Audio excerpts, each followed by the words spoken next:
Bonjour, je suis le docteur Christophe Lamar. Je suis médecin généraliste à Roubaix depuis 1994, médecin de famille. J'ai travaillé longtemps dans le quartier de Loblay. Et puis, depuis une petite dizaine d'années, je me suis associé avec d'autres médecins et je travaille dans le centre-ville de Roubaix, juste à côté de la mairie. La maladie, c'est la Covid-19.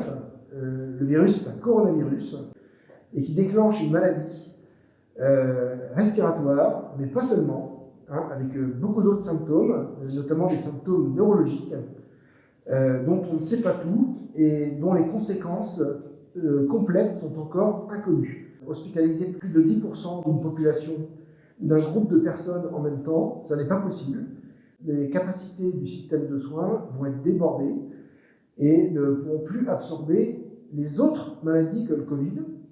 Des personnes qui ont des maladies chroniques, qui sont votre grande sœur, votre maman, votre papa, votre grand-père, votre grand-mère, voire vos arrière-grands-parents, les soins sont reportés, reportés sans arrêt. Si le système de santé est débordé, tous ces gens-là ne pourront plus être soignés.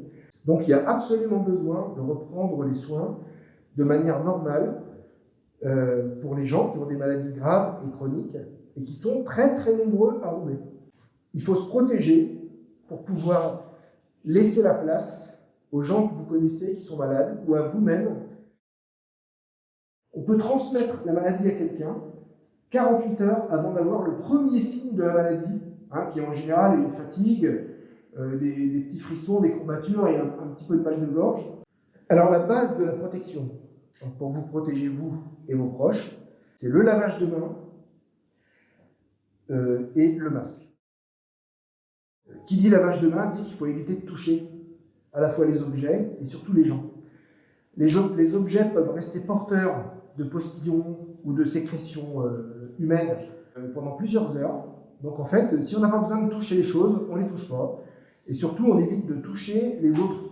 Alors à l'intérieur des familles, on fait ce qu'on peut, mais on ne doit toucher personne. Donc on ne doit pas se serrer la main, on ne doit pas s'embrasser, on ne doit pas se serrer dans les bras. Se dire bonjour comme ça, c'est pareil, c'est pas bon. Sauf si on se met du gel juste après. Normalement, on peut se toucher en se donnant un coup de coude si on veut, mais l'idéal, c'est rien. Voilà, c'est comme ça. L'idéal, c'est d'avoir un masque FFP1 ou masque dit chirurgical à usage unique. C'est des petits masques bleus et blancs qu'on voit, qui sont dans les boîtes et qui sont vendus dans les magasins. Les masques en tissu, c'est bien aussi, mais uniquement ceux qui sont aux normes. Le masque n'est efficace que si tout le monde en porte un, surtout dans un lieu clos. Dans un lieu clos où il y a plusieurs personnes, les masques chirurgicaux à usage unique, cela laisse passer l'air et permettent de laisser rentrer l'air aussi quand on respire.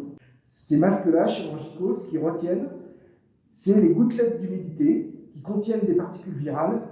Mais une fois que le masque a été porté pendant 4 heures, il faut le changer parce qu'il est saturé et il n'arrête plus l'humidité qui est porteuse de particules virales. Une seule personne sans masque, ça annule le bénéfice de porter un masque pour toutes les autres. Cette humidité contenant des particules virales, elle va rester en suspension dans la pièce, comme dans un hammam, ou comme quand on est dehors, qu'il fait froid et qu'on parle.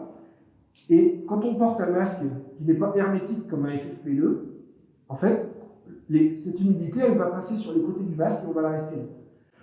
Voilà. Donc le masque ne protège que si 100% des gens portent un masque. Donc quand vous êtes à l'extérieur ou quand vous êtes dans un endroit clos ailleurs que chez vous, il faut mettre de la distance entre les gens en plus du masque. Donc si vous êtes à l'extérieur et que vous n'êtes pas sûr de pouvoir mettre bien plus d'1 mètre entre les autres personnes et vous, par exemple quand vous allez au marché, donc cette distance-là, quand on se met à parler, elle doit être de bien plus d'1 mètre, voire de plus de 2 mètres. Donc n'oubliez pas les distances quand vous êtes à l'extérieur, y compris en plein air. Ce que je vous conseille, quand vous êtes dans un endroit clos, en dehors de chez vous, voire même chez vous, c'est d'aérer le logement, de faire un courant d'air dans le logement, entre ouvrir une fenêtre ou une porte d'un côté et une fenêtre ou une porte de l'autre côté pour faire un courant d'air dans le logement et d'aérer pendant 10 minutes le logement. Voilà, bien. Et grand ouvert. 10 minutes le logement, c'est pas suffisant pour que le logement se refroidisse. Vous verrez, ça va très bien. Et de faire ça au maximum toutes les 2 heures. C'est-à-dire toutes les 2 heures. Alors la nuit, évidemment, on ne peut pas, mais la nuit, on ne parle pas. L'idéal étant de laisser en permanence un petit courant d'air.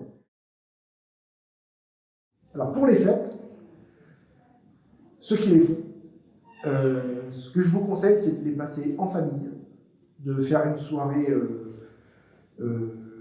pas comme une autre, mais de rester entre vous. Et bien vous aérez tout le temps le logement. Et en dehors des moments où vous buvez et où vous mangez, vous gardez votre masque. Moi, ce que je vous conseille, toujours pour protéger les personnes à risque, même celles qui ne sont pas présentes, et que vous pourrez contaminer par la suite, évitez de vous contaminer en gardant votre masque et surtout en aérant le logement. Voilà. Encore une fois, si on fait tout ça, c'est pour pouvoir se soigner des autres maladies que le Covid. On va avoir les répercussions de tout ça dans quelques mois. On saura qu'il y a des conséquences. Donc moins longtemps ça durera et mieux ce sera pour vous, pour les gens que vous aimez, que vous connaissez et qui malheureusement ont des maladies. Voilà.